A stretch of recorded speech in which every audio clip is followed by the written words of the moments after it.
guys, welcome to Lake Powell, Lone Rock Beach Campground. This is going to be a long video. I'm going to take you from my driveway to here and then back to my driveway. It's going to be a mostly technical video, a lot about how to tow doubles, how to not get stuck on this sand that you're looking at here, and how to enter this campground, how we anchor the boat, and then some other fun stuff like the slip and slide and some boating activities, and I'll do some drone shots and stuff like that. We also go across the Catskills on the way here to weigh all the stuff you see in front of us. So if you're interested in a long technical video, stick around. If you want just more of the fun stuff, skip towards the end. Welcome, and we'll show you how we like to have fun here at Lake Powell. Need to air up the back tires. This truck has a Carly backcountry leveling kit on it. It is designed and tuned for these tires to run around 40 psi in the front and around 30 in the back, and that's per the load inflation table and just where it rides best for small bump compliance and stuff. So before we hook on a heavy trailer and put 3,000 pounds in the back, we're gonna max these out to the 65 psi.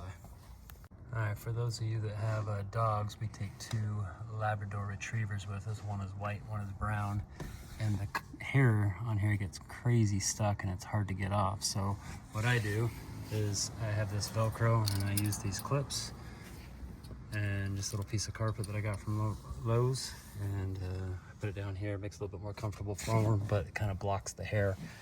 Underneath it, we got the rubber floor mat, but this just kind of makes the cleanup a lot quicker. All right, now the back seat's protected, and less chance of the puppies ruining my truck and making a bigger mess out of it. So you can just see the binder clips just hold that in place there.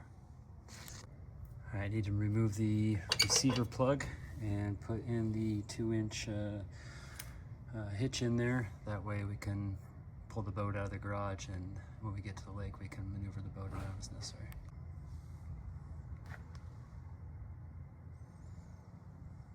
All right, ready to hook all the trailers up. First thing I gotta do is get this boat over here to on the street, so when I take the fifth wheel out from the RV pad, I can back up to it and hook up nicely. So to move this boat, I've got a deep garage bay, but a few toys that we gotta move out of the way, so move the RZR and all these kids' bikes and stuff out of the way, hook the boat up, get it over on the street.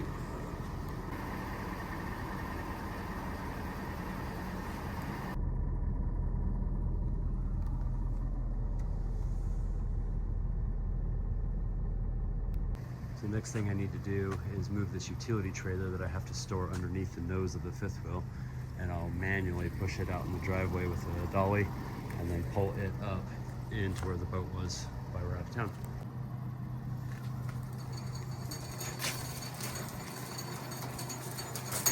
All right, the boat's prepped on the street, and I kind of turn it on a little bit of an angle because this is a curved road. And when I back the fifth wheel up to it, it makes it a little bit easier to grab onto that coupler. Now this boat, I can maneuver it a little bit by hand, so I don't have to be super precise. When I hook up the RZR, it requires a little bit more precision because the RZR trailer only moves about an inch or so. It doesn't have a wheel like this one does. Right, I'm gonna grab some firewood so we can do campfires on the beach, and put this in the back of the truck, and then hook the fifth wheel up. I'm not sure how much weight this adds, maybe 300 to 500 pounds, but I do know we're going to be a lot lighter when we come back home without the wood, the gas, and the water that's in the unit.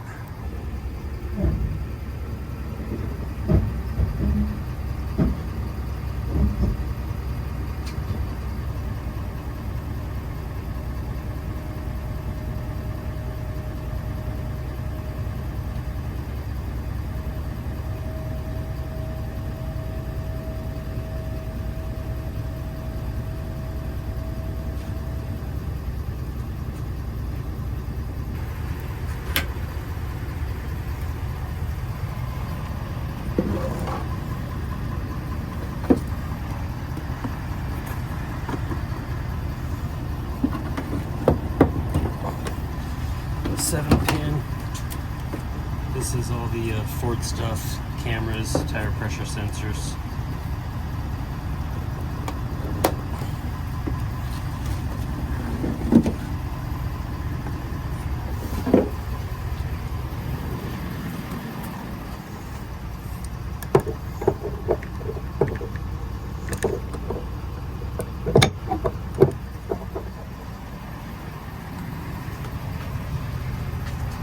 now I'm going to lower the weight onto the truck and increase the airbags to 85 psi.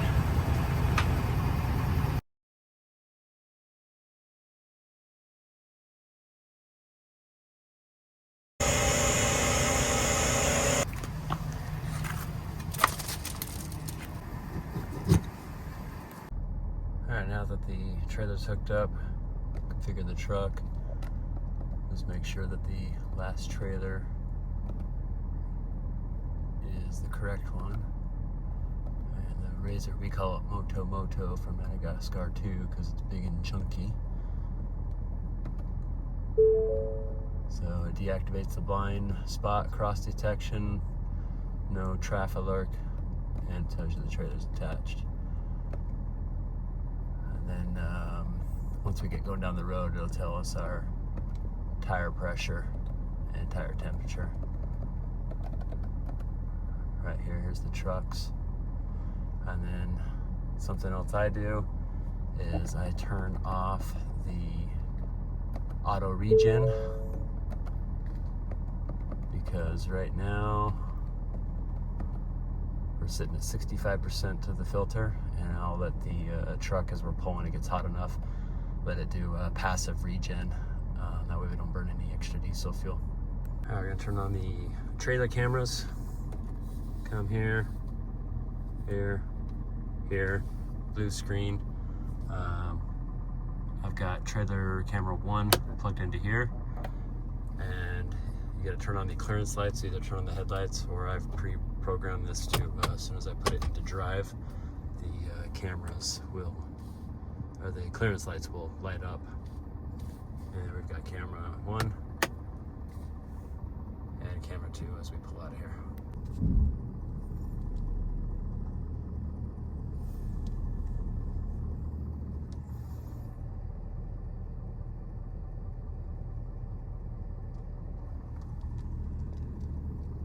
Get it real close to that storage bin there. And once the axles are abeam, I can crank it over to avoid the tree on my passenger side.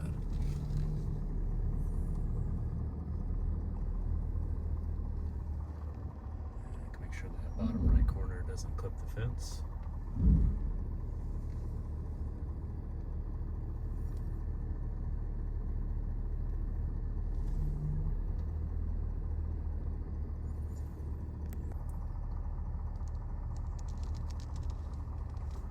Pull into the street, and then back up to the caboose.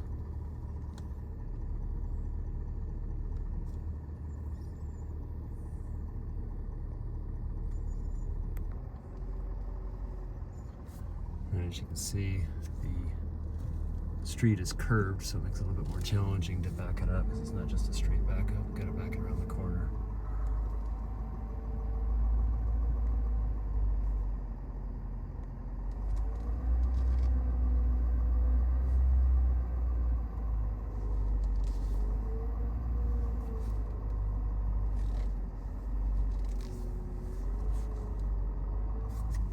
Try not to hit the mailbox in the front left of the truck.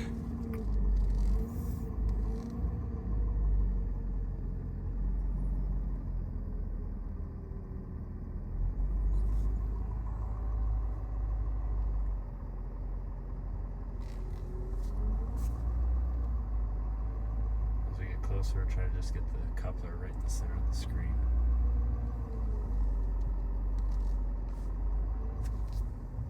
Switch camera views. Let's see how close we are. Sometimes it takes a couple cracks out of it.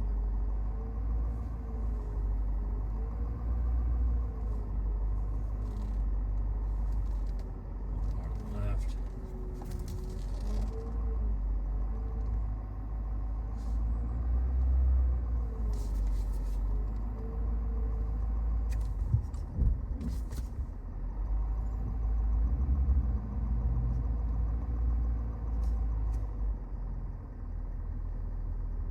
Just like that.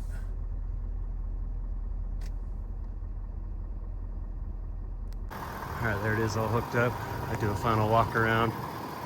checking tires, doing a mental note, making sure I double checked all the locking pins, the safety wires, everything's in the right position. Jacks are up, chocks are out, bins are latched.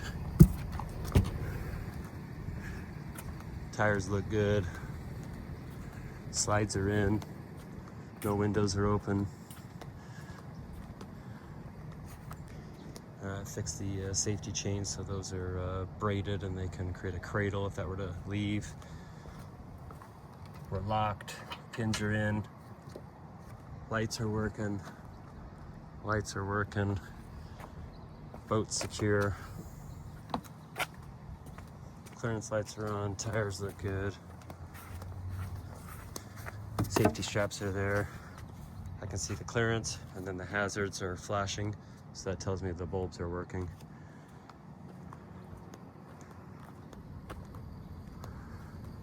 I'll do a walk around in a second with the blinkers going as well.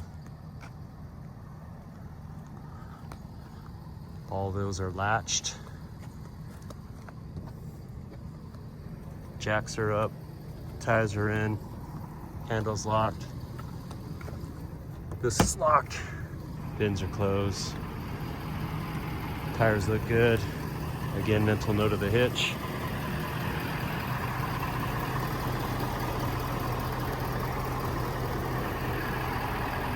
And everything looks good to go. Just gotta get the wife, kids, and dogs in. Close the garage up. The most excited for the Lake Powell trip.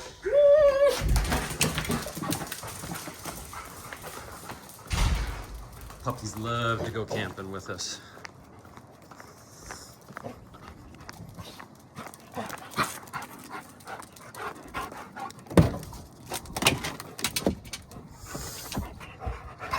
Yes, you excited to go camping? Yes.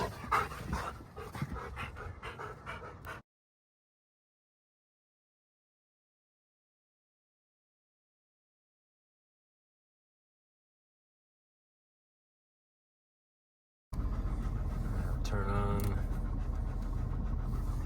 the engine brake to automatic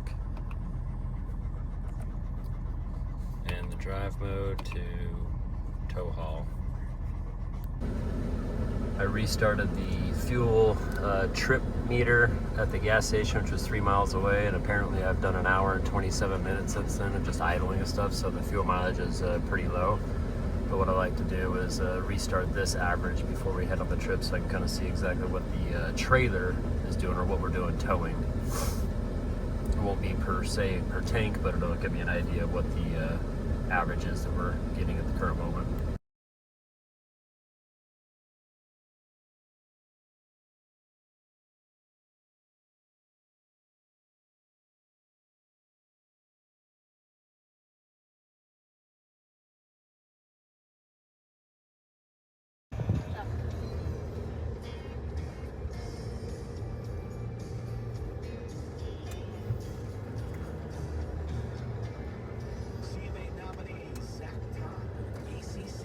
At the stop sign, turn right onto West 11800 South. In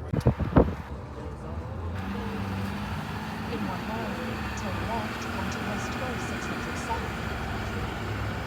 I'll just leave my better. Same thing for you. How much is that? 2.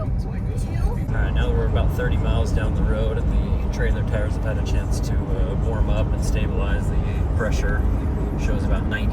It's a little bit higher on the left side. That's where the refrigerator sits, so that kind of makes sense. And then there's the tire temperatures for the trailer. And then if I go over here, that's the truck tire pressure. And as you can see, we're doing about 65 miles an hour down the road in 10th gear, cruise control. But we're going to stop and weigh the Catskills, weigh the trailers, and then we'll unhook and then just weigh the truck to see what our official weight is.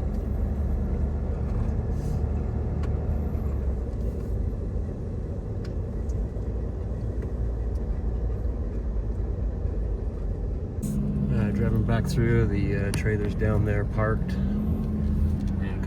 just the truck.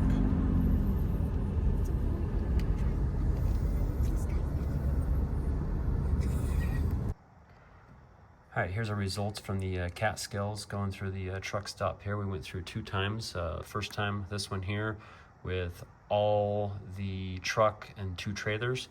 This one here is the truck with still all the cargo in it, but just no trailers attached. So run through here, your steer axles, that's the front tires of the truck. Drive axles, the rear tires of the truck, 7,600 pounds. Add them together and you have a truck weight of 12,740 with the trailer attached.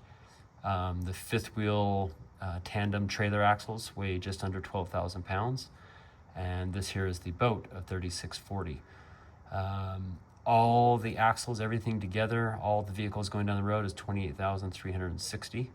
Okay, and then we went through with the truck without the trailer attached, allows us to minus that 9,600 pounds without the trailer attached compared to with the trailer attached of 12,740, and that gives us a pin weight of the trailer of 3,140. The rest of this 9,600 pounds from 12,740 is other cargo that's in the truck, just miscellaneous stuff, the tonneau cover, gas, the hitch, the firewood, the wife, kids, dogs, chains, tie-down straps, all the other stuff. But when you total all this up, you have the axle weight of the 5th wheel, just under 12,000 pounds. The pin weight of the 5th wheel makes our 5th wheel weigh about 15,120, and our trailers, when you add in the boat, is 18,760. So the truck's rated to tow just under 22,000 pounds, I believe. I think it's 21,900 for this model and how it's equipped. All right, 82 miles in, averaging 7.6 miles a gallon. The trailer's averaging 8.1. The rest of that was idle time, and the filter is now down to 30%, just passively burning off, passive regeneration. 126 miles in, 8 miles a gallon, and the exhaust filter is now empty. So I'll turn on the auto regen back on.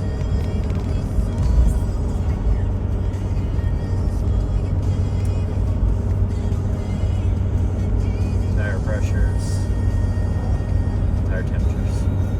I've been overtaking somebody.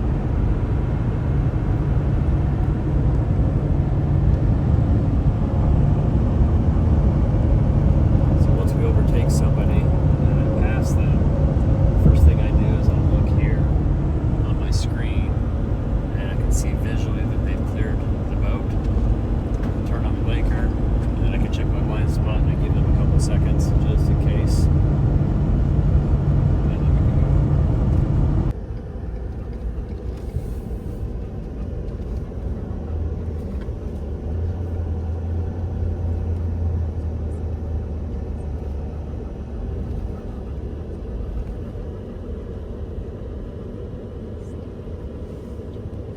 Here at the Flying J 411, got a little bit of the good stuff in for the CP4 pump. Probably take about 20 gallons, so about 2 ounces of that. Nice high flow pumps, go pretty quickly. While that's pumping, we'll do a temperature check on our hubs here. Just see how things are going. Looks like about 203.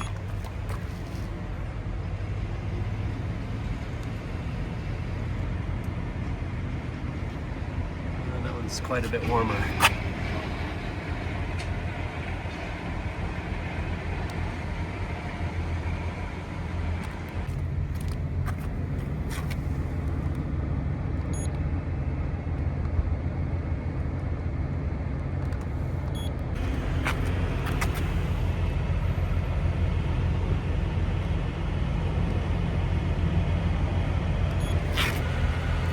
Passenger side.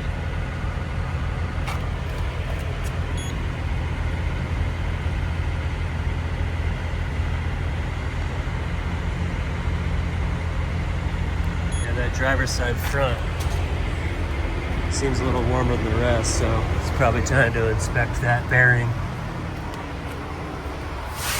And brakes. What could possibly making it be run a little warmer?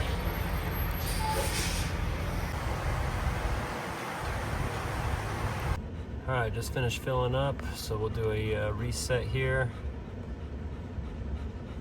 So I've got around 8 miles a gallon. According to the computer, we'll do a hand calculation. I'll show you that on my Fuel app here.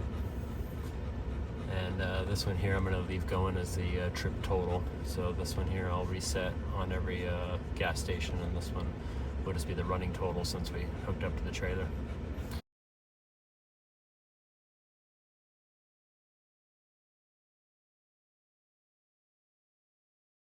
Now we're going to go reposition and go park out here while we wait on the wife and kids, and then walk the puppies here in this area here.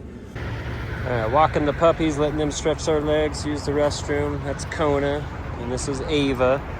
Ava's 8 years old, a little overweight. And here's Kona, she just turned 4. And she's becoming a little overweight herself.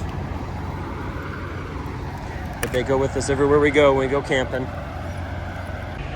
It goes without saying, but using a truck stop is kind of a necessary when you're pulling doubles. You pay a little bit more for the fuel, but it's good quality fuel. There's a high turnover rate here, which is good for the fuel pump. And you can pull over here and get this pull-through parking, which is essential to pulling doubles. So yeah, it's you pay for convenience. So definitely not quite as big as the big rigs, but we might have them in length. To put things in perspective, here we are kind of pulled up to this big rigs, bumper to bumper, and then I'll walk down the back and show you. Then we hang out just a little bit past.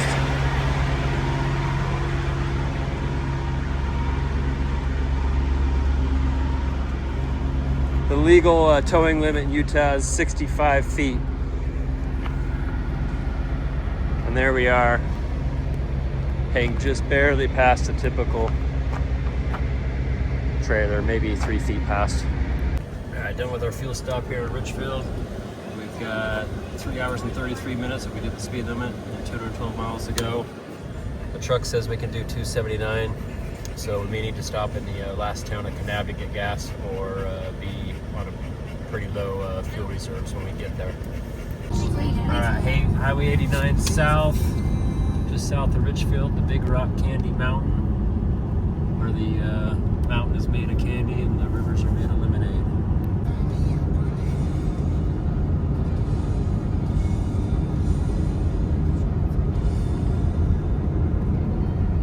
It's cool, right?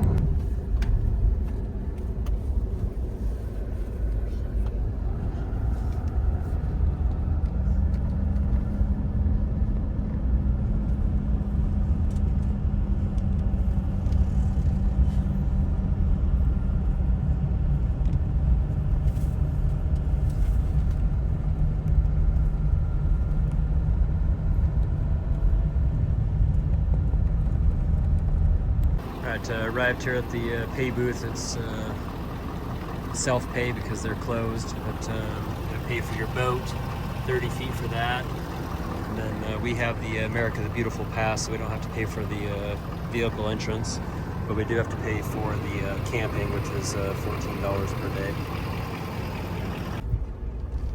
All right, just going down the main road here, put it in 4 high, and put our locker in, and then change it to sand mode. Otherwise the traction control can inhibit you and make you get stuck. But the plan is we're going to drive down this road down here, and there's some hard compact down by the toilets down there, and we'll drop the boat, air down, and then go down to the waterfront. 238, 264.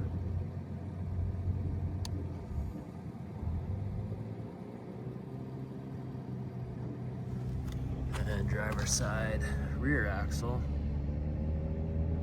127. So I think that makes that axle suspect. I need to probably get into the bearings and do a little bit of maintenance on it.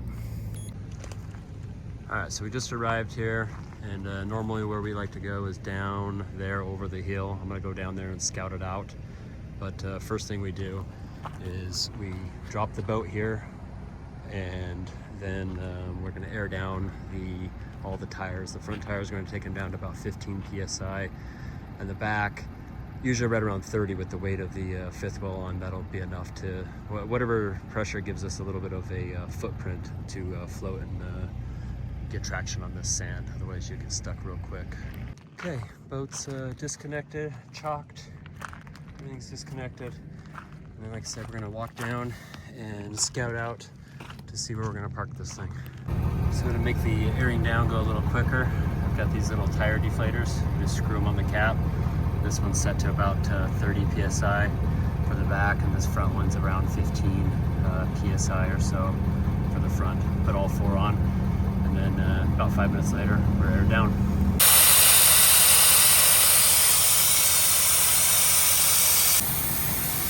Alright, all four tires are airing down. And that's the real secret to not getting stuck in this loose sand. You can see this here. Also, the secret is having these oversized off-road tires. You come in here with all-season tires and this much weight behind you, you'll get stuck pretty easy.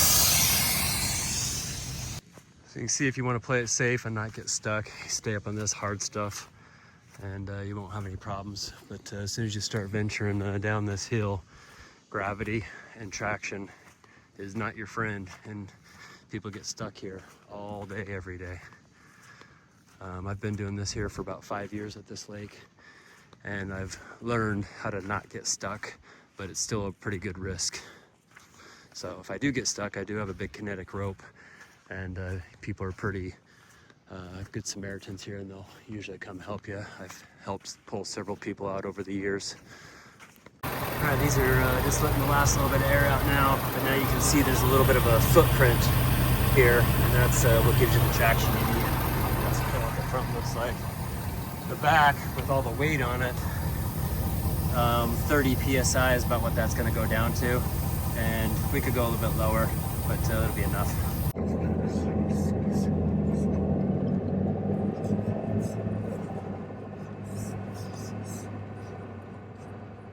It's the downhill portion, so we're doing up this, we get stuck in this with gravity.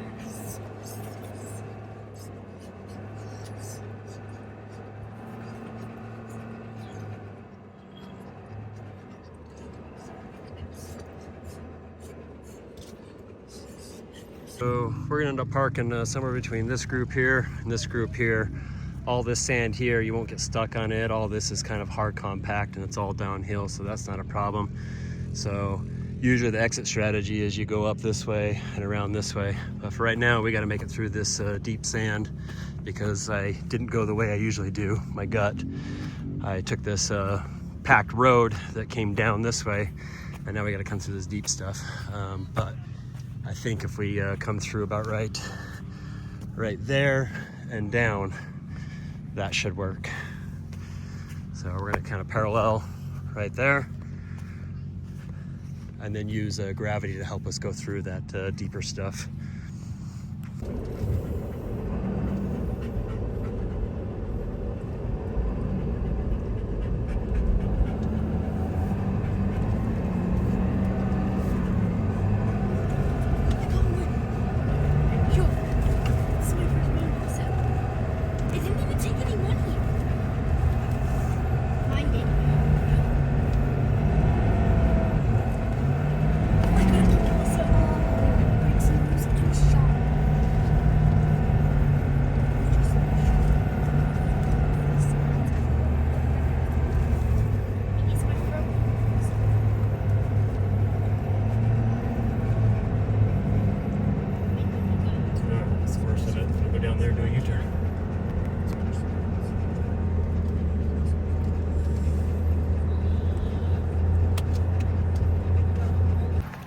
We are into position. Just we're on an incline. The beach is inclined this way, so what we do is we'll dig a hole for those two tires back there on the driver's side to somewhat level it out. That way the automatic leveling system doesn't have as difficult time.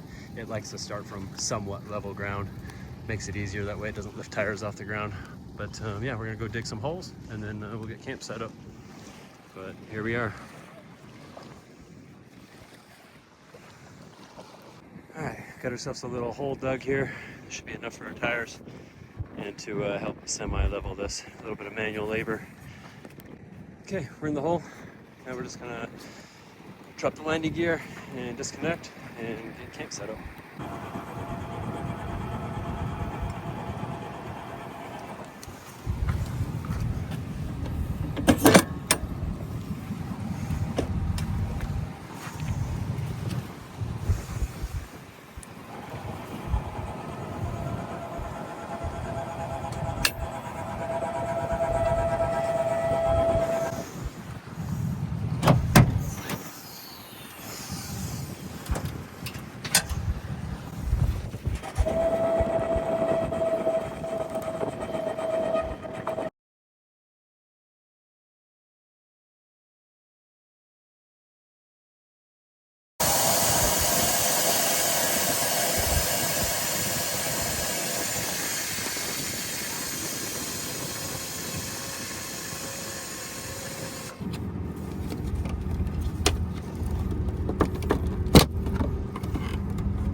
All right, it's a little windy out here, but it's now just time to level it. Let the leveler do its work. So first it'll go right to left, and then front to back.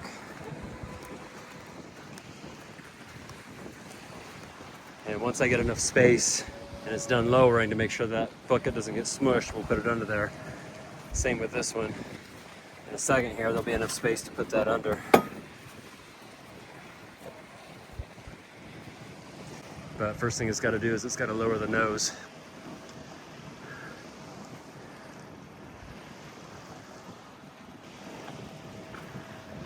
So now that it's lowered the nose enough, I can slide this bucket under.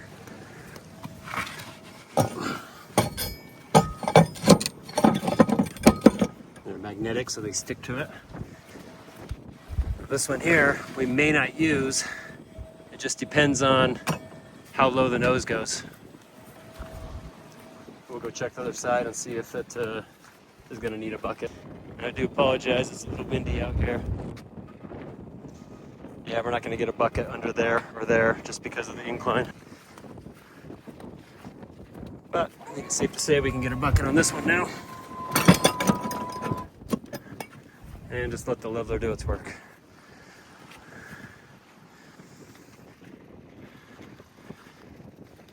Once it does all four corners, then we'll put pressure on the middle, which is just stabilization. They don't put a lot of pressure on those. You can see these buckets sink down in the sand here.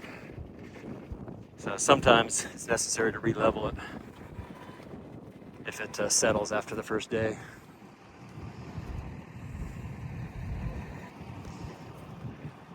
Goes through and does its final check. And once that light stops flashing, then it's done. All right, it's level. Now we'll just go take the slides out. As we approach here, we had this solar on the whole time. So we started at 560 amp hours. We've only lost a little bit. It's a little cloudy in the sun. The end of the solar day is pretty much done.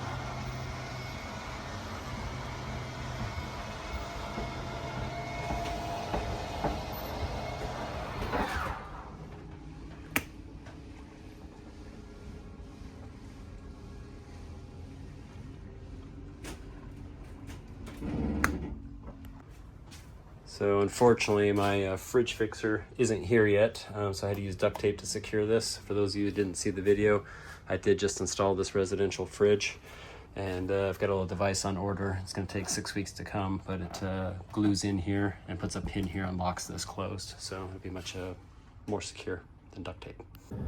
All right, the fifth wheel is disconnected. It's almost sunset, and I need to go get the boat, and we're going to park it right here for the night, and then we'll launch it tomorrow, and we'll just launch it right off here, off the beach here.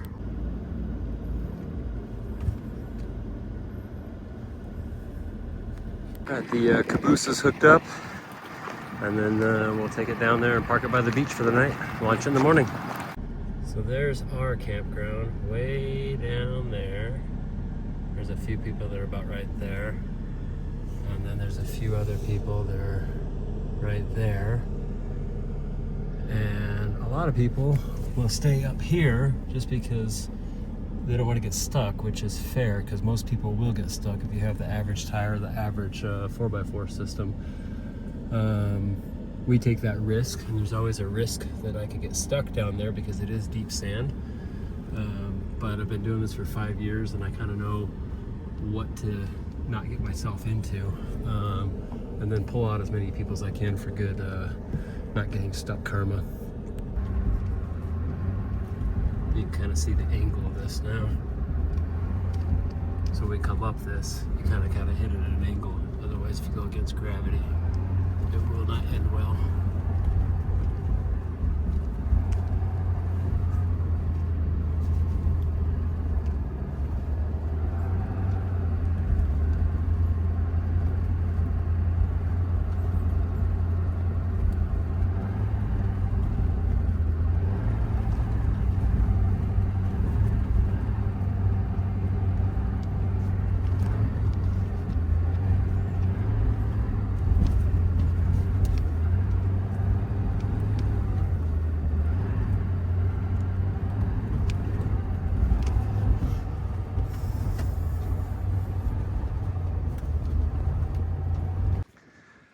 So there we are, we're all situated.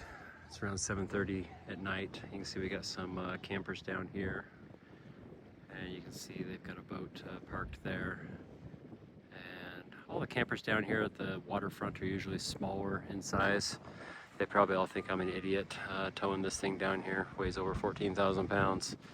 And again, these other neighbors here, they're all small, probably 4,000 to 6, maybe 8 at the top. 1,000 pounds, and then some more people down this direction, and then most people that have the larger rigs, these bigger class A's and stuff, they all stay up there on the hard compact stuff.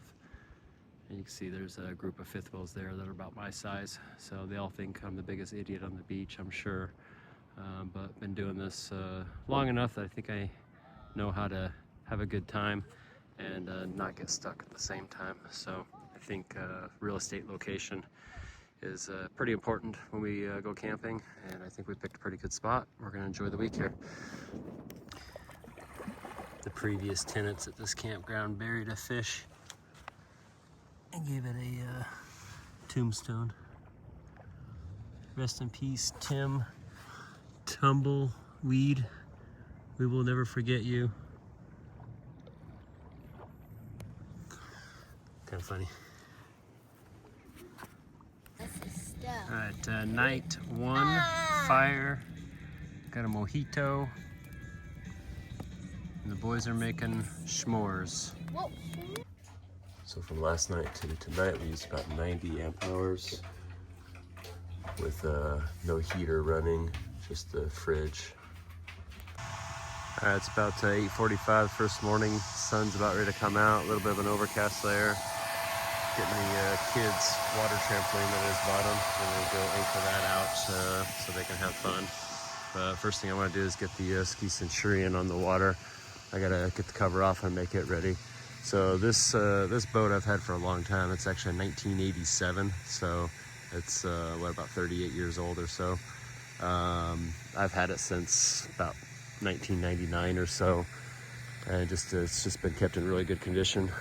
I've refurbished it over the years. I'll show you when we get inside. The interior is like new, and the exterior, besides a few little nicks and stuff on the logoing and stuff, is basically like new.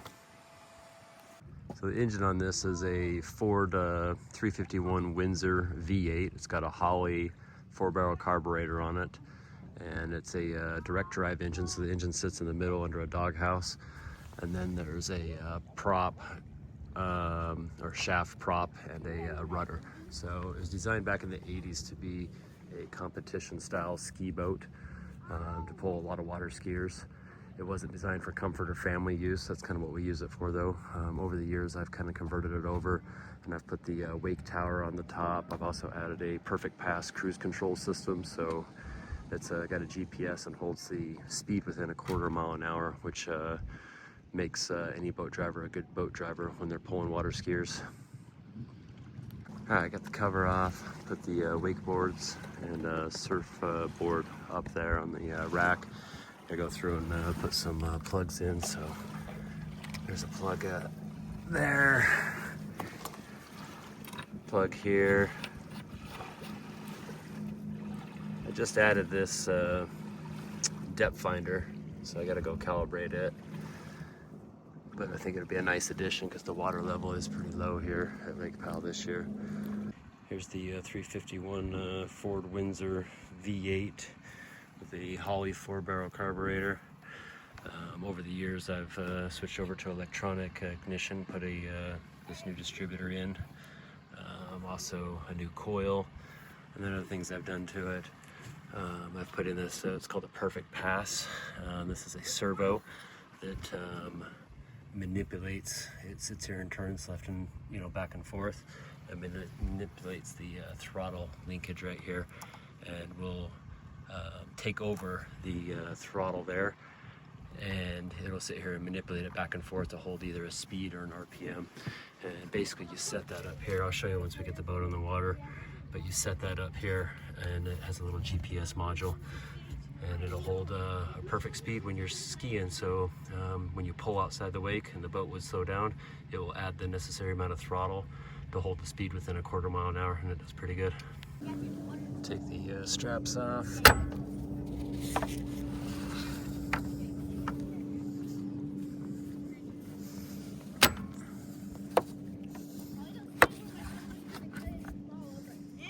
The rear anchor hitch.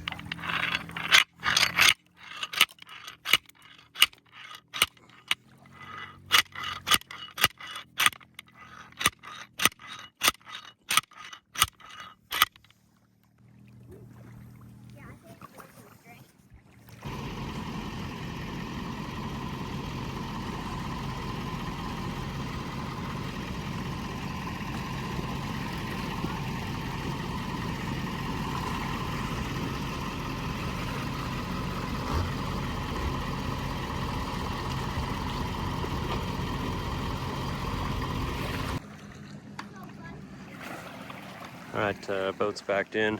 It's kind of a single man operation. So I just go drive the boat off, anchor it, and then drive the truck out. But it's not like it's a busy boat ramp. I pretty much own this piece of the beach right now, so I could take all day to do this. All right, so sitting in the boat, before I start the engine, I always run the blower for about 4 minutes. That evacuates all the fumes from the bilge and behind where the gas tank is. But I also always pop this doghouse for the first start of the day just to release any gases that could be trapped up there. It's just an extra precaution. And then it gives me a chance to just kind of once over, check the oil. And then once it gets running, check if there's any leaks or any of that kind of stuff. So, but this boat has been a good running boat for as long as I can remember. All right, here goes the first start of the trip. Running for the first time of the trip, so like I said, kind of watching water leaks. Come over here, I kind of see that I have a positive charge, oil pressure, and then this water temperature gauge. The usual will stabilize between 160 and 180, but once I see it coming up, I go to the thermostat, opened up, and everything's good. Boat's got 805 hours on it. I just installed this new depth finder, so it shows that we're 3 feet deep. I'll have to go see how accurate that is. But yeah, it's got a nice little alarm on it. I installed this we talked about earlier. That's the cruise control system. And this is just a radio, Bluetooth radio. Here's a look at the interior of the boat. I redid this interior back in 2008, so it was about 17 years ago. Redid the upholstery, redid the floor. The floor had soft spots in it. And basically that entailed taking out the entire floor, sawzalling it out, and fiberglassing in a new deck, and then re-putting carpet in. Like I said, the boat's a really old boat. It's 1987. The upholstery was redone about 16, 17 years ago. And as you can see, it's still in pretty much like new condition. So old boat, but like new. We're gonna drop our bow anchor about right here. It's about 12 feet deep of water. And what we use is a box anchor here.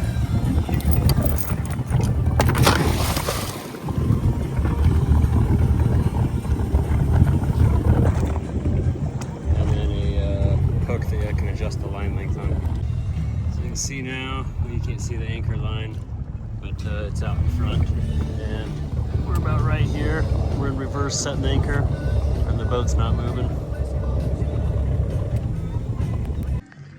All right, the front anchor is set. That black line is a bungee line that allows us to pull us into shore, let the wife and kids get on.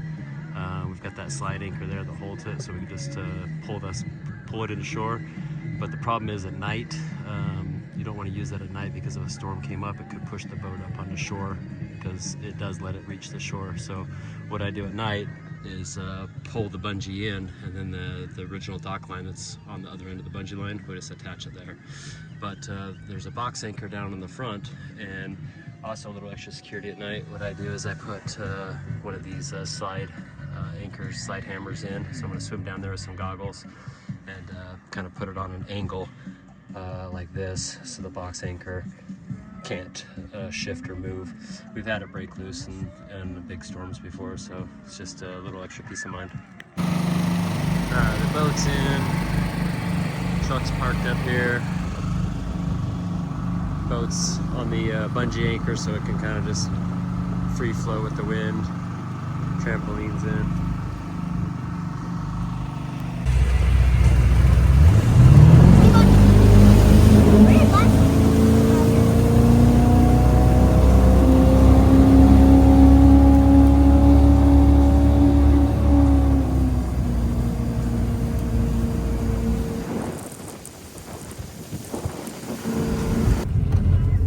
Here's the perfect pass cruise control. Right now it's set to me 20.5 miles an hour. You can see the engine RPM right there. And as all we do is it takes over the throttle, and I'll show you. Just put it in gear. Right now I've got full control over the throttle. Is all we got to do is intercept that speed. So as you start to accelerate, I've still got control, and you'll see, you'll hear a beep. As soon as it hits 20.5, there it goes. So now it pulls the thrust back, and it'll find that speed. There it is. And if I were to pull on it and slow the boat down, it'll instantly add more throttle to speed it back up. And then to stop it, I can accelerate and give it more thrust, but all it will do is it will take back over and it will slow it back down. See it slowing it back down. And to stop it, is all you do is just reduce the thrust, and you've got control of it again until you intercept the speed again, and then it takes over.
basically, you just hop on it, and you can just kick with your legs, and you could take the squirt gun out, and it's connected to the water below it. So it never runs out of water? It will never run out of water Cool. unless if the lake or pool runs out of Cool. water.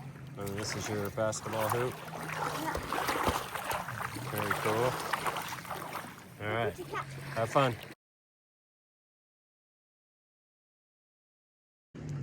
So right now the boat's on the bungee system. We do this for the daytime and makes it so we can kind of pull it in. I'm trying to do it one-handed right now. But at night, I take the bungee out of the equation. So the boat is nice and secure, and if there was a big storm, it could stretch the bungee and put the boat right up on the beach. So the black cord right there, that's the bungee cord, and it connects to this. And right now this main anchor line is shortened to the right length, so the bungee doesn't let out too much slack. But what we'll do is we'll click this onto the front and then let this line back out to be the right length to secure it for the night. All right, so the black line is the bungee line. We're just gonna let it be slack tonight. And what I've done is I've shortened this rope all the way to the end of it. We'll click this on, pull it tight to the stern, and pull it to just deep enough to where if there's any storms, the prop can't hit the bottom. Now, why I was lengthening the front rope or taking out the bungee out of the equation, I let this rope here go nice and long. So now all we gotta do is just shorten this one back up because it's got the same hook on the other end, and it'll pull it nice and tight. All right, the boat is secure for the night. Basically just took the bungee cord out of the equation. You can see it floating right there. And then the boat sits a little further off the shoreline. That way if there were storms, it has room for it to bounce up and down. It's the Lake Powell tour boat giving a tour for people in the lake.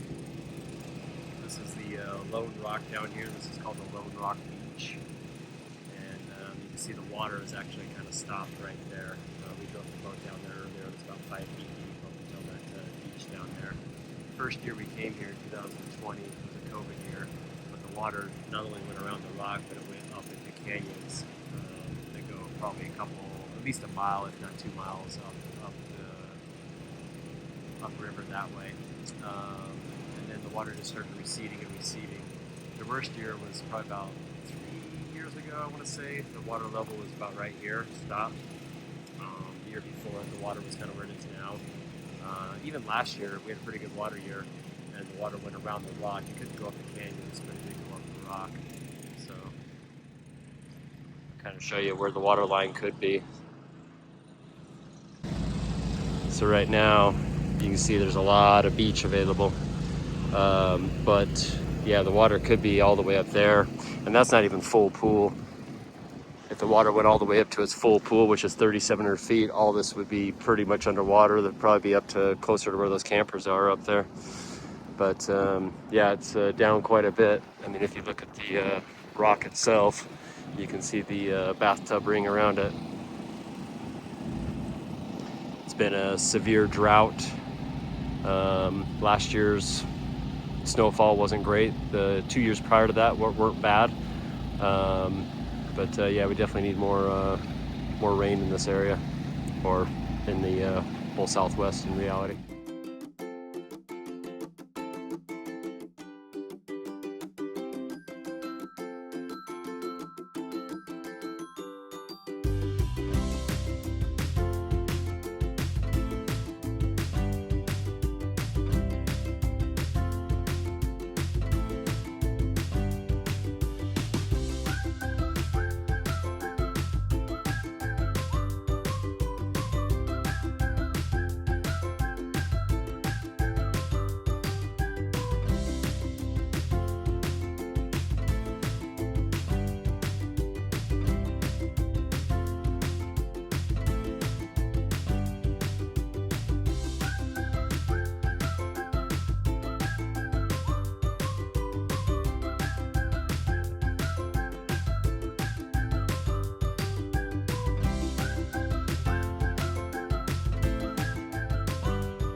boat's tucked away, trampoline's floating, and we're making dinner now using the Traeger smoker. It's electric. Right now the generators are running, but it will run off the inverter. And using the probe, which the camera can't see it. So I just threw 2 ribeyes and 2 New York strips.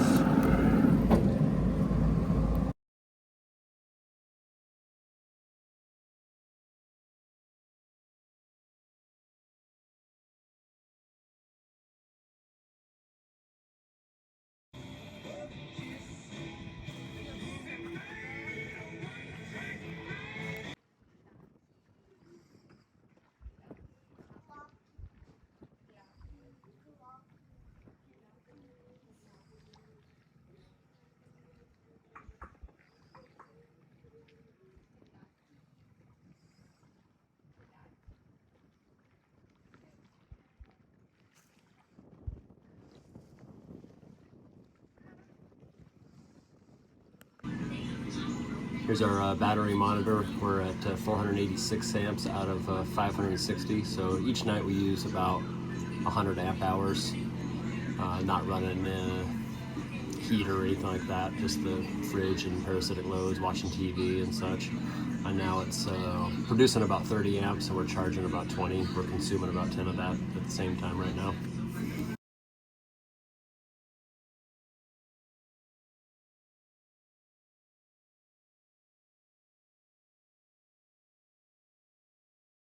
All right, day 3 here. It's about 10:30 in the morning. Plan today is to build a slip and slide. We're gonna do some plastic. It goes down here into the water, and I've got a pump that'll run the water back up here. That'd be kind of fun for the kids. We've never done this before, but we've seen other people do it.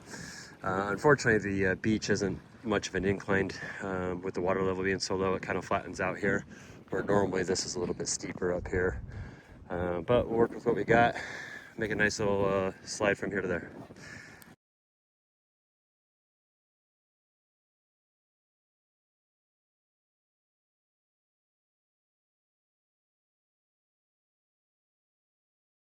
All right, here's the slip and slide done. Shark tunnel, hose. They've buried the hose all the way down to the lake. Here's the submersible pump. It's sitting on a basket and just staked to a stake to kind of hold it in position. Add a little lubrication for the slide.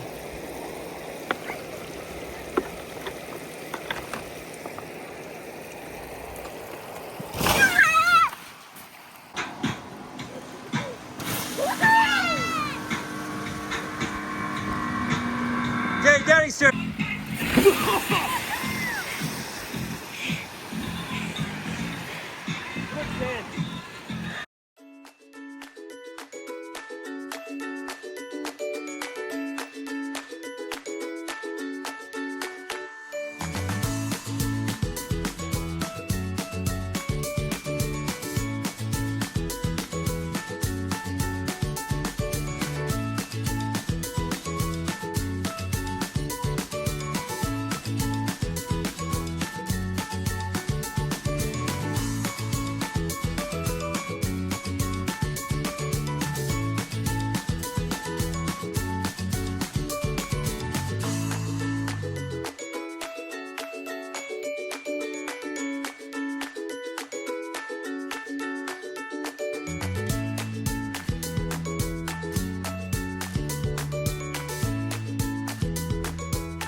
probably gonna use the Reese's this time.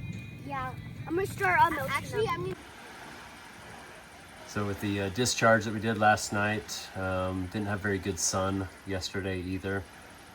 We're down to 62%. We're producing about 30 amps of solar energy right now, plus minus what we're using. But you can see as we get down to 62% at this rate, it would actually take 9 hours of solar energy to charge the batteries up. We're obviously not going to get 9 hours of solar. So either we accept tonight, we go to bed without full batteries, which is fine because we got big enough batteries, or we run the generator a little bit at some point and charge up the batteries, which, you know, right now it's 78 degrees, so we probably wouldn't mind using a little air conditioning at some point today anyways. Barbecuing up some chorizo sausage for lunch. Here's the barbecue setup. We've got the propane grill that uses the RV quick disconnect port, which makes it nice and convenient. And then the Traeger uses electricity through an extension cord to either run off the inverter or the generator.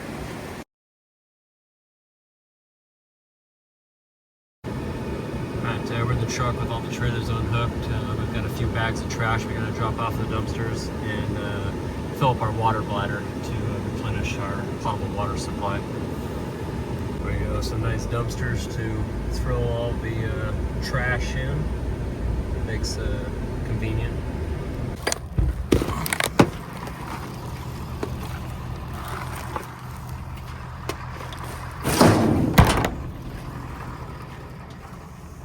Alright, we're here at the water station at the top of the Lone Rock Campground. They've got free potable water. I'll hook my hose up and fill this bladder up and then go fill it into the camper. So this is the setup. Just got a valve here, and then I keep a little cap on here just to keep dirt and contaminants out. Alright, today we're hooked up and filling. This is going to take a few more minutes to fill. This is 80 gallons. The fifth wheel is 60 gallons. We're not 100% empty. So this should top us off for sure now, and then there'll be a little bit more to top us off one more time. It should get us through the rest of the trip. We've got a few more days left here at Lake Powell. This is the price you pay for the real estate location. Where we're beachside, there's no water or hookup. So I think this is totally worth it. It's just a little bit of extra effort. Come up here, it takes me a few minutes out of my day to fill this up, but I think it's worth it. That's how you know you're full, all the air is out of it. All right, she's all filled up. We'll head back down to camp and fill the camper up. All right, coming back from filling up the potable water, this is where we unhooked the boat the other day when we dropped the second trailer. We're gonna take a different way back because we're not afraid of getting stuck without the trailer. So we're just gonna cut across here. I wouldn't go this way with the fifth wheel, but we kind of went down this road and then cut over. When we come back with the fifth wheel, we're gonna come up here and then around that way and behind these trailers here.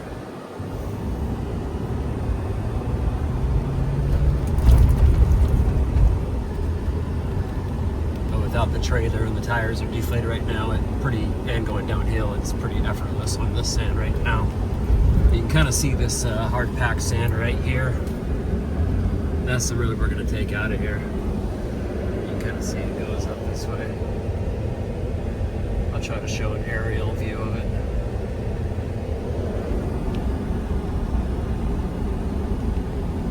But if you just go cut across this going uphill, you'll get stuck 100%.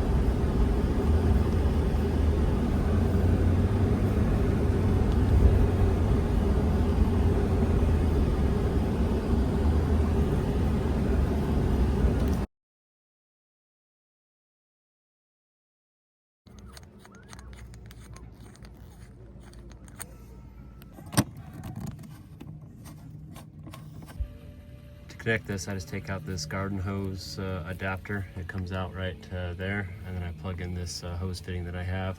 It's just a little bit of threaded PVC pipe. Comes through this clear 3/4 inch hose, plugs into the water meter, and then we've got this set up to sanitize or siphon, so it actually pulls water in from the hose. Put the valves in the correct configuration. Turn the pump on. and then it takes a while. Right now it's pumping at 1.8 or 1.7 gallons per hour.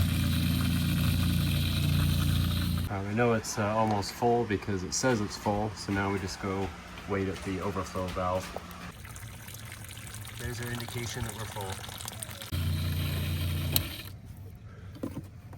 Go back to dry camping.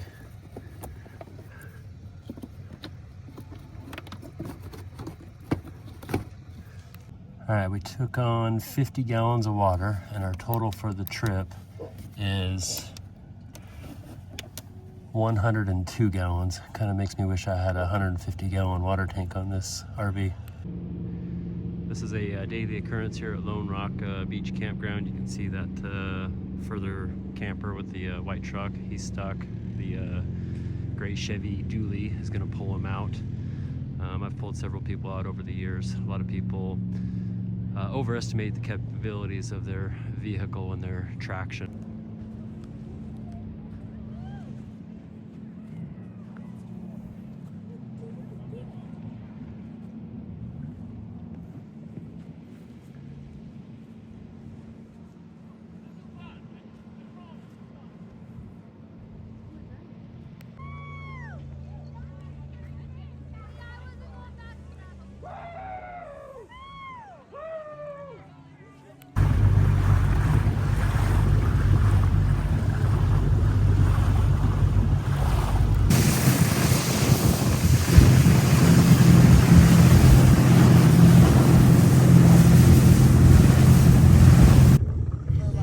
Glen Canyon Dam.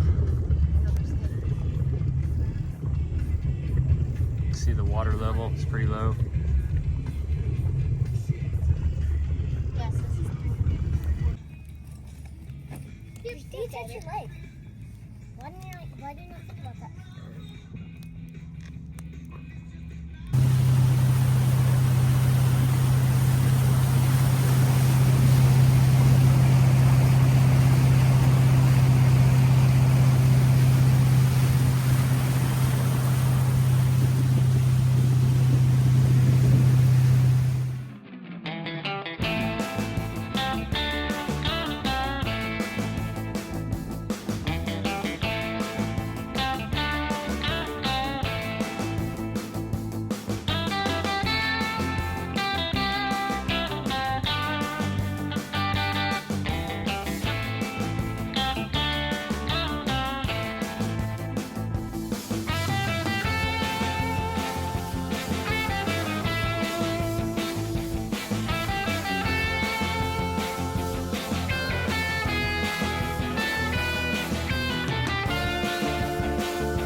There's our charge with the generators and the solar going. Here's our generator setups. Each one is 4,500 peak watt, 3,700 running watt. The carburetors have been jetted for higher elevations, so they run a little bit smoother. Right now we're at 3,700 feet, but usually we're operating in the 7,000 to 10,000 feet. They're parallel together, and then that just goes to there, and then we just plug it into the side. And then the transfer switch takes over after 30 seconds of the generator power or the shore power being plugged in. Inside we can usually control it with our remotes.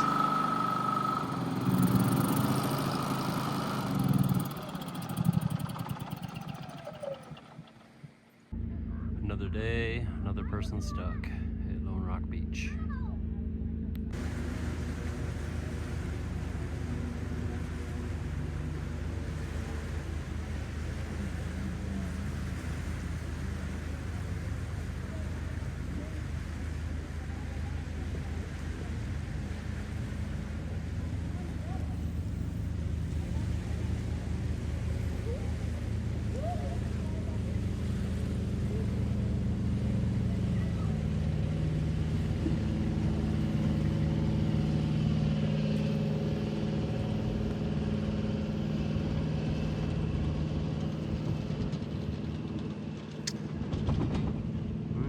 My guess is they're gonna get stuck again, we'll see.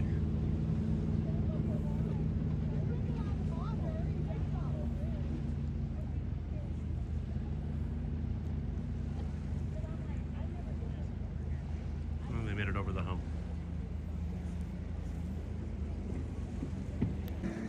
We may get a little bit of rain here in the next few hours.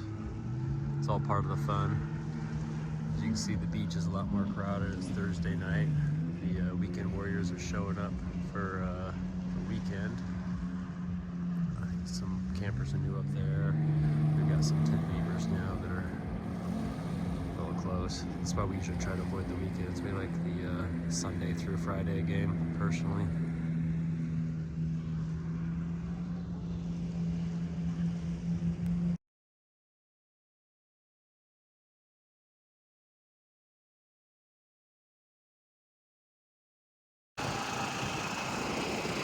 Starts as a sandstorm. See that out there is coming this way. Getting sandblasted right now. Hopefully everything stays put. These chairs will get knocked over.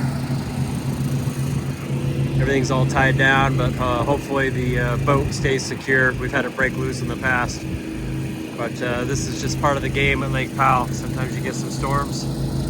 It's been nice this whole entire week, Sunday through Thursday. This will be our first storm.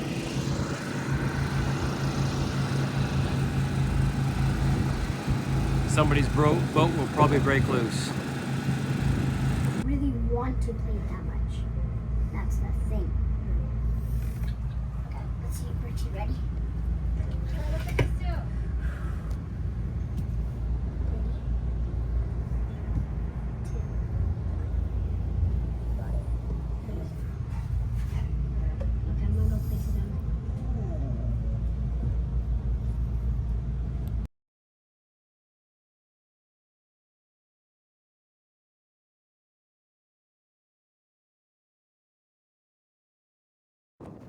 The winds have actually died down a little bit.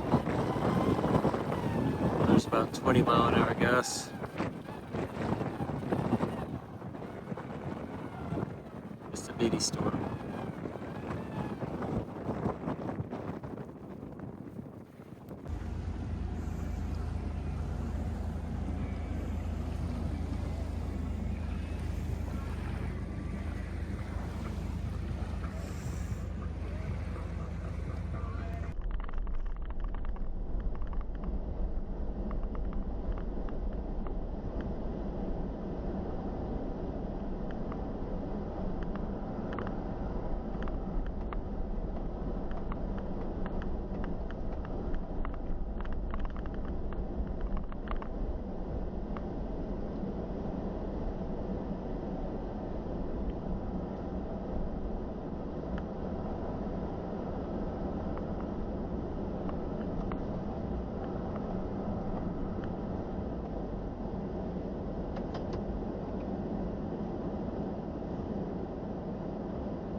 pulling a minivan out.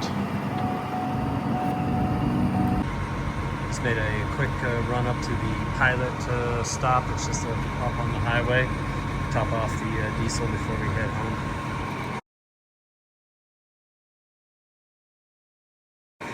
On the way up here to get gas, I helped a family that had their minivan stuck down in the sand.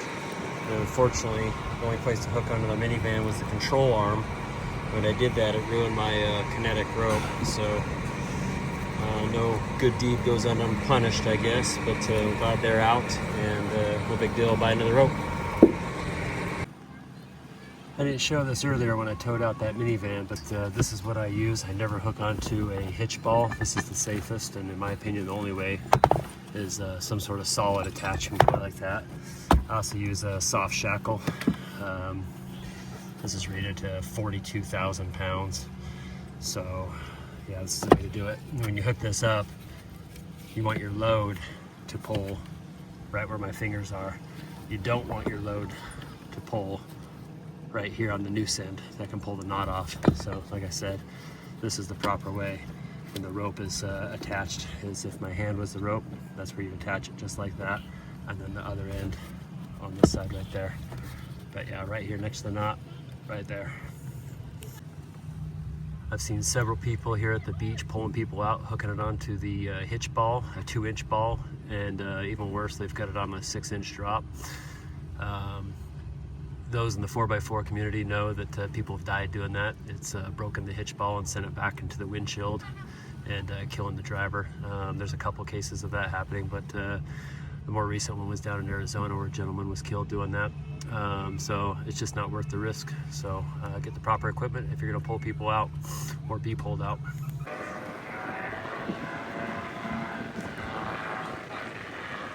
Guy's way more brave than I am.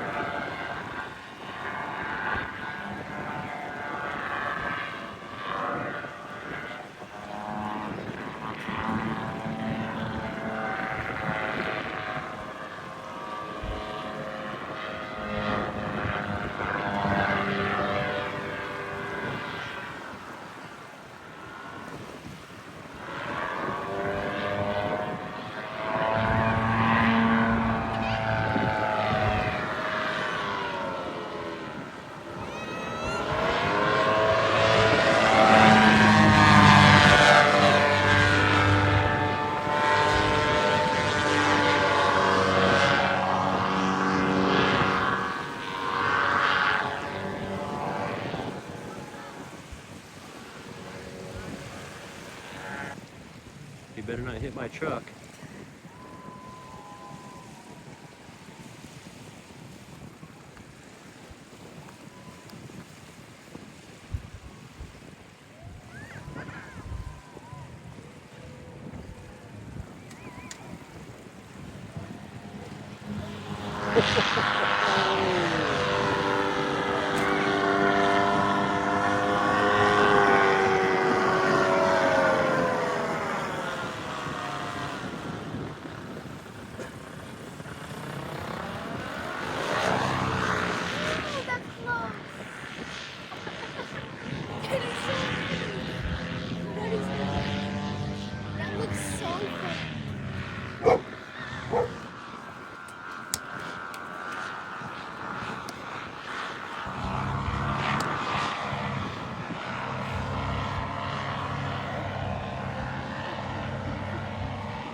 Is he throwing him a beer? Oh,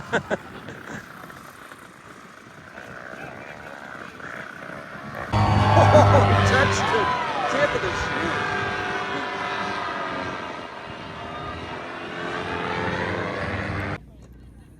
The boys are using up all the firewood in the truck. They don't want me to have that extra weight in the truck going home.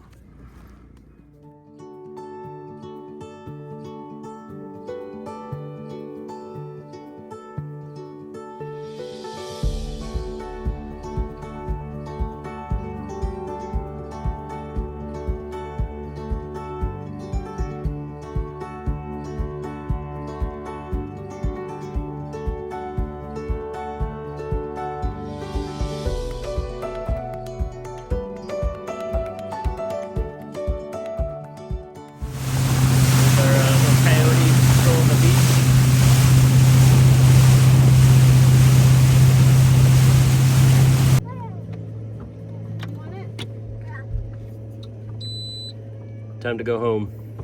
I'm tired. Alright, just pulled up the anchor. There's our box anchor.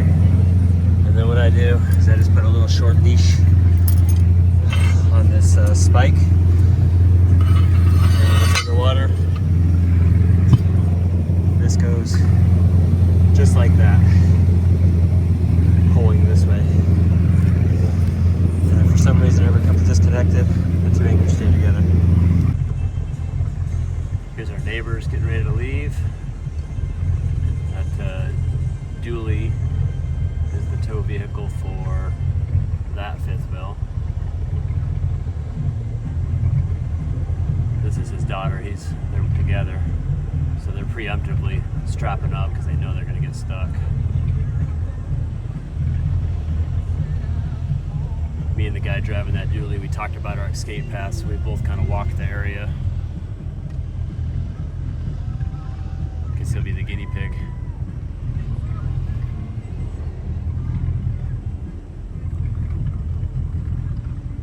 They make it through.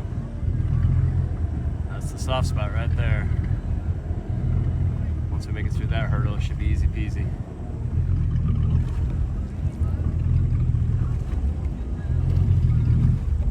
Yeah, they made it. Not without a struggle.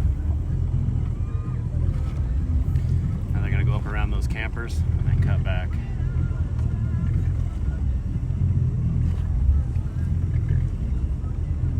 They're gonna cross over that road there. And they're going to hit the beach at an angle, on a 45 angle. That way you're only fighting half of gravity, not full gravity.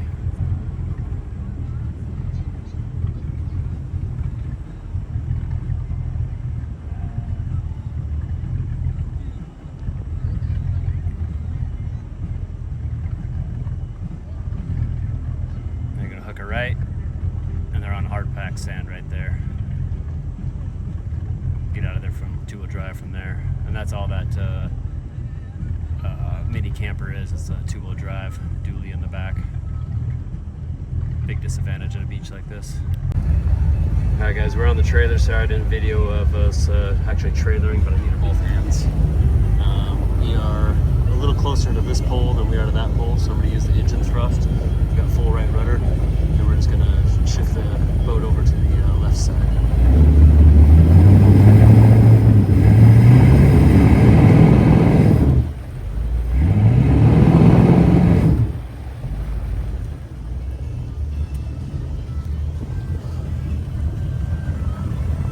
Now when I come check my fender gaps, I can have just enough to slide my hand in there.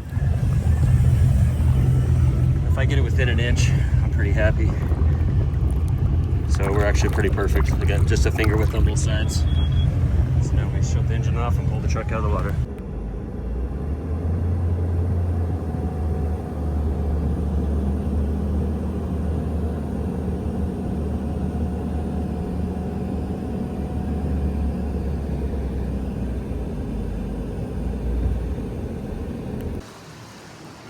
Alright, boat's out of the water.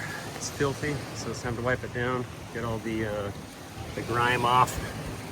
Got a spray, and then once we're done with that, get it all covered up, and then finish cleaning up the beach. So I got the water toys. I've already grabbed all the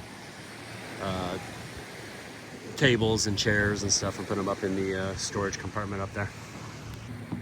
This is the water spot remover I use just for a wipe down. It'll get me to the garage where I can wax and polish it a little bit better. But as you can see, this side is kind of cleaned up, that windshield's cleaned up, and we still got the rest of the boat to do.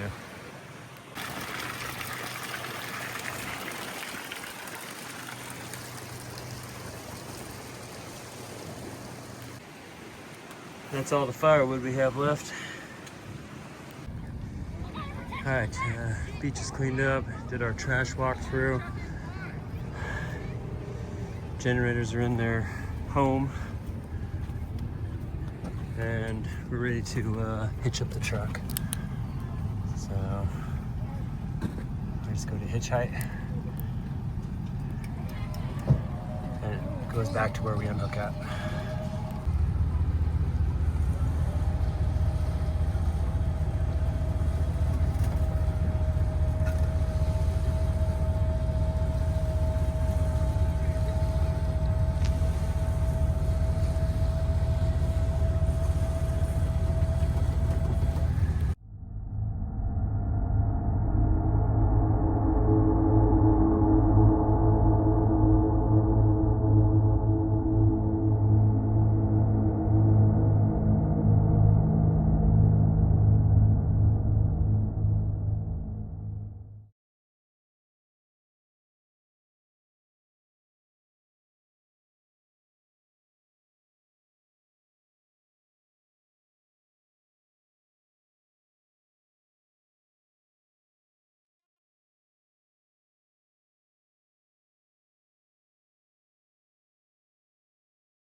How's the drone doing, Chad? It's not even recording us anymore. It's not recording us? No. It's staying in the same spot that it was. It is? I don't see us. It's just doing a 360 view, keep going around. Ah, it lost us. Want me to try to find us? No, I'll get it. I can stop right here.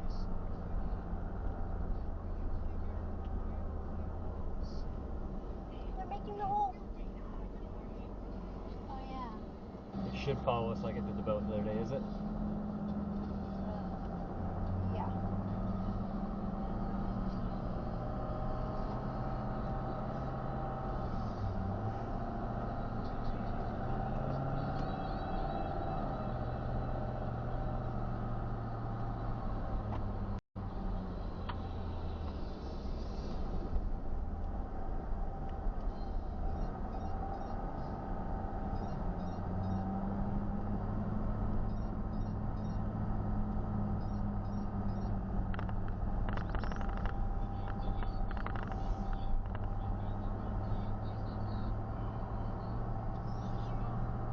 It's not? No, well, I mean, we can't really see it. It's like, Alright, it's not hitting anything though, right? I don't know. It's kind of frozen. Oh, maybe we just lost the signal.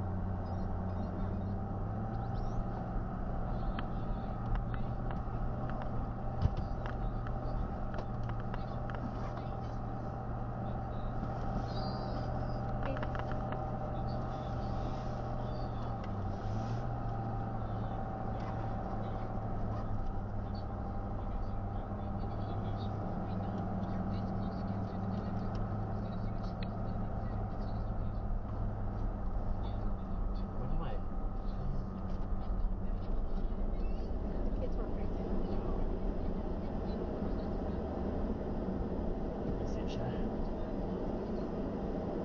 There, but the other one, you kind of have to like crank your neck and like turn. It depends on where the seats are. The seats are going like this. Oh, these aren't floor. They're floor? Yeah. For that Okay, I one. need the mirror. Oh, it's only one seat. It's one seat, or how do you start? I need to look.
Alright, we're successfully out of the bottom of the beach. Now we just have to air up our tires so we can get on the highway and get for home. So I've got 2 pumps. 23 PSI right now. We were at I think 12 PSI when I started. This process takes about 30 minutes or so. Do the front, and we'll do the back. Dad, can we go? Pretty part of the job, the stinky slinky. Doing the rear pump out for the kids' bathroom, and then we'll do the front pump out. That's the rinse. So I've already dumped it, and it's rinsing. And then we just kind of look, and when the water's clean, it's pretty much good to go. Sometimes I'll close the valve, let it fill up a little bit. That way you can get some of the toilet paper and stuff. You have to be careful doing this though. If you, it can build up pressure. You're supposed to go open the toilet valve when you do this. Go step on the pedestal and have somebody kind of inspect and do that. But I've been doing enough. It's vented to the roof. and I just do it for a couple minutes. All right, doing the front now, and the rinse goes here. You don't have to do any valves or anything with this system, just put it there, turn it on. I've already drained it the first run, waited till the water got clear, and now I've closed the valve. And because I'm winterizing after this trip, it'll be the last time I use it for the season, I'm filling the tank up about half full or so, and then flushing it to get a good rinse for this season. After we get the black done, then we have the gray, which this is the kitchen water. And then the last one I do is this one here, and this is the bathroom or shower water. It's the cleanest water, so it's the last one I do, so it flushes everything out nice and good. All right, a quick little pit stop here at the Moki Cave. The kids want to go in and take a look at it. Just kind of go into a little cavern down there. I think it's free to enter it, and the puppies needed a quick little break too.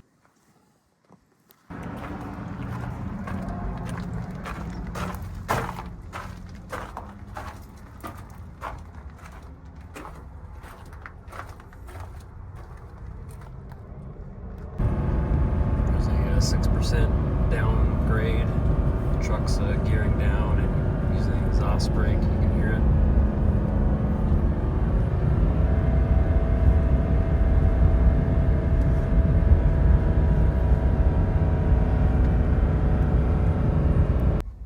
We're here at our first stop on the way home, or at least gas stop, 214 miles away. We just filled up. It showed about 50 miles to empty. It's a 34.5 gallon tank, so we don't get to go a whole lot further than 214 miles. That's about it. And then also on the trip, the annoying diesel exhaust fluid came below the 500 mile mark, so the light came on. So we're gonna grab some DEF here at the pump as well. Otherwise, even when I get home and I'm not towing and I go back to normal DEF usage, around town usage, that stupid counter will keep counting down, even though I've got almost a half a tank of DEF. So we'll get some DEF and make that thing go away.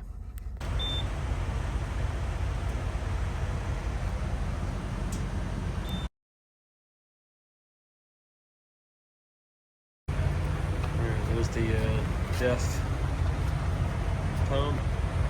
Looks like it took about 5 gallons.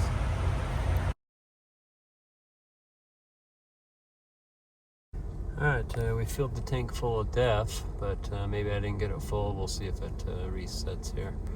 But says we can go 312 miles on diesel. We'll get back on the road.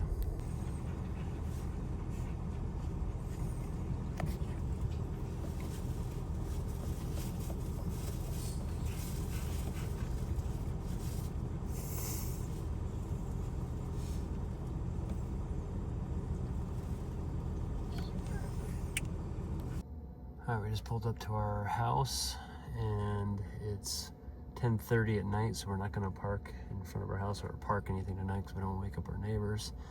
So we parked on the street, and what I like to do is I like to leave the clearance lights on the trailer. So I'll show you what I do. And what I do is I put a fuse, just a regular fuse like that, and I put it in the 7-way pin, and I'll show you where I do that. And then I'll just light up the clearance lights for the whole night. Uses minimal battery power, and that way the neighbors can see me on the street and not hit me.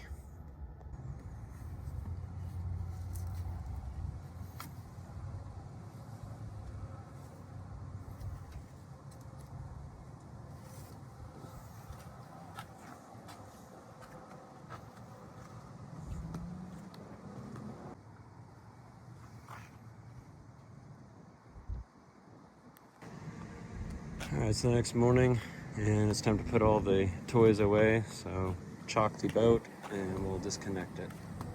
Alright, we'll hook back up our 7-pin, take out our clearance light connector.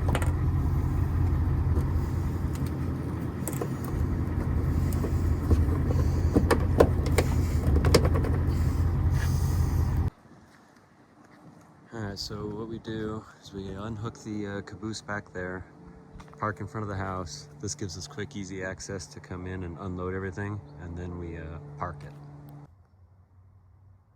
There's always a lot of cleanup after Lake Powell, even after we cleaned up before we left. Just the wind from all the sand that's stuck up underneath all the slides and stuff. It all blows out when you go down the road.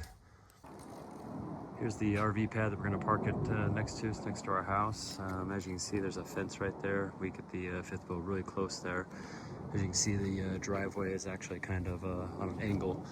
So it's a little bit wider in the back, but it becomes narrow in the front. So you can see the fifth wheel pretty much goes where these lines are. And as you get up to the front, there's not a lot of room up here to maneuver and stuff. So I found it best.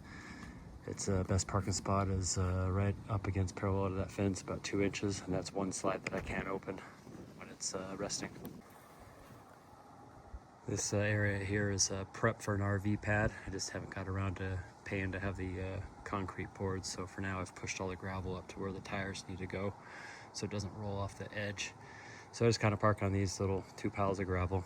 Hopefully this next spring we'll get some concrete in here.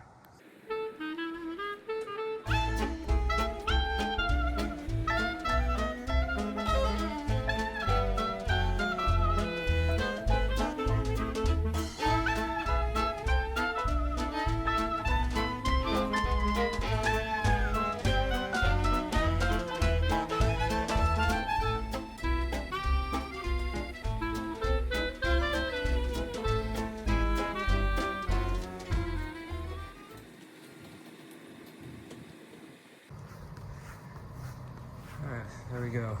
Gives me a little bit of space between this rail here.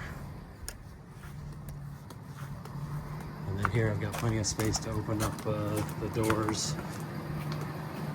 This one particularly if I get too close to this wall. But you can see you can't come in on this straight in, so you have to kind of snake it around the corner kind of to avoid that tree in this front post here.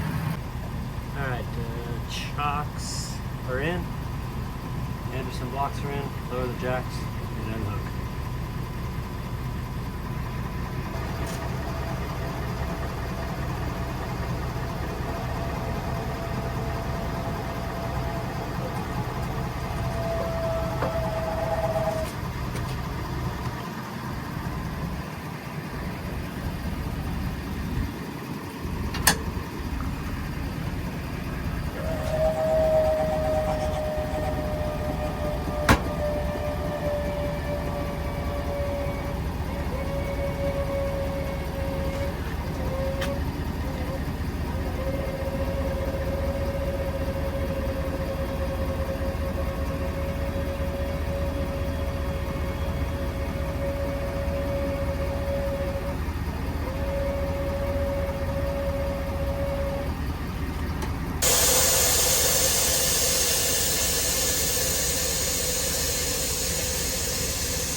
So this Razor trailer, we temporarily parked it here just so it was out of the way of everything. But now what I do is I just move it by hand and move it down here. And then I tuck the coupler of that other trailer up under the fifth wheel overhang. That's the only way it fits here. And that's how we store everything.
So you can see everything's kind of a tight fit. The only way to get everything to fit unless I get a longer pad, is slide this trailer up under here like I did, and I bring it right up against the landing gear. So it's kind of a pain in the butt because we have to walk around this space and you only have this much space between the gates, so loading and getting to the fifth wheel sometimes isn't the easiest, but it works. All right, now the boat has a space to be parked in. We'll go grab the boat with the truck and then back it in here. This white cord hanging right here, that's for the battery tender to charge and maintain the boat battery throughout the year.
All right, boat's in. I'll do that again. I think next time I would clean this mirror. It made it super difficult to see with the way the sun was shining. But successfully in, didn't hit anything. It's pretty close. I didn't show you guys this beauty the other day when I jumped off the back of the boat in about 3 feet of water and my foot landed on this anchor.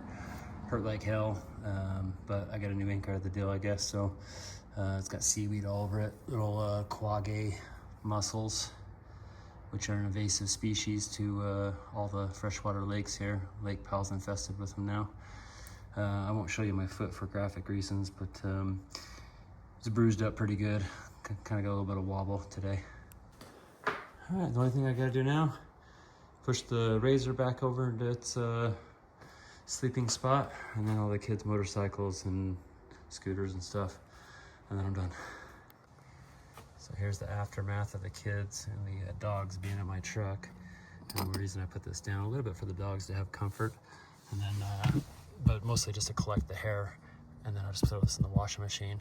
But this here, you can see, so now that I've taken that off, I've only got a little bit of hair to clean up off that carpet, otherwise it's really hard. All right, now you can see after the carpet's out that I've got just a little bit of cleaning to do, and it's not too bad. It's usually just around the edges. It's still a disaster. It's got to go straight to the car wash to get it all vacuumed out. Airing back down to 30 psi for around town.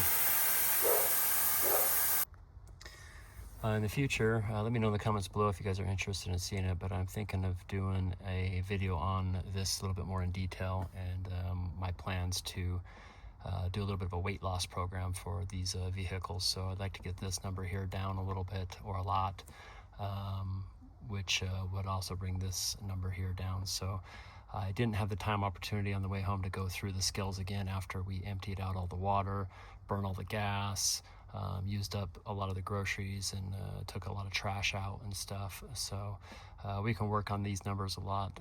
I've got some ideas, but yeah, we're definitely a little overloaded, and I realize that. So I bring on the criticism in the comments. Let me know your opinions.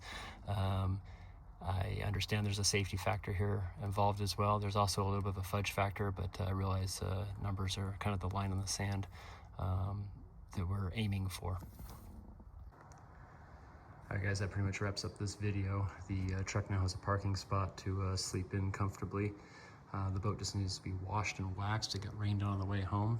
For those of you who made it this far in the video, I appreciate it. I welcome your subscriptions, likes, comments, opinions, criticism, negative criticism. If anybody has a suggestion of how to do things better or questions of why I did things a certain way, I'll be happy to answer those in the comments. I realize there will be some negative criticism out there. There always is with double towing. That's something I can defend.